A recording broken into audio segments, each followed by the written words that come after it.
असां हिन वक़्तु मौजूद आहियूं शहदादपुर भरिसां उन मज़लूम ख़ानदान सां जंहिंजा 11 भाती इंडिया में बेसबब क़तल थिया आहिनि ऐं हुननि जे घर में जेका हींअर सोग वारी हालत आहे ऐं रोज़ राड़ो हले पियो। अचो त पुछूं था उन्हनि खां त उन्हनि जो छा चवणु आहे, कंहिं सबबु क़तल कया विया आहिनि। असांजी इहा ई अपील आहे त असांखे अञा हिकिड़ो घर जो भाती अञा ॿुढे जे ख़ानदान मां हिकिड़ो बच्चो हिकिड़ो आहे ऐं ॿी हुनजी धीउ हुते गॾु वई आहे, शादी शुदी आहे, हुनजा 2 औलाद ऐं ज़ाल मुड़ुस आहिनि। हिन सूदा 5 भाती असांजा उहे रसनि।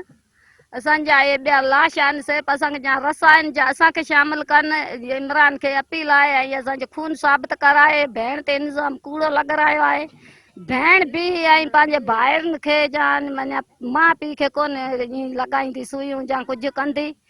दादी आहे नालो, हू पई सभु कराए, सभु हुन जे खून कया आहिनि वरायो ऐं हुनजी धीउ ते न्याणी ते छाला था लॻाराइनि। इहो माना इंडिया में कानून आहे, कूड़ो इल्ज़ाम पिया लॻाइनि।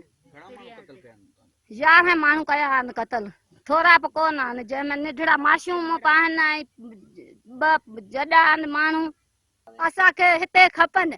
इमरान ख़ान खे अपील आहे त असांखे 5 भाती हिते खपनि ऐं हू जहिड़ा बि खपनि ऐं हू जेके मुर्दा बि आहिनि हू बि असांखे हिते घुराए ॾे। पिरिया जे मथां सरासर इल्ज़ाम लॻायो वियो आहे। का बि भेण बीह करे पंहिंजे भाइरनि खे, पंहिंजे भाइटनि खे, पंहिंजे भाणेजनि खे का बि औरत ई नथी मारे सघे।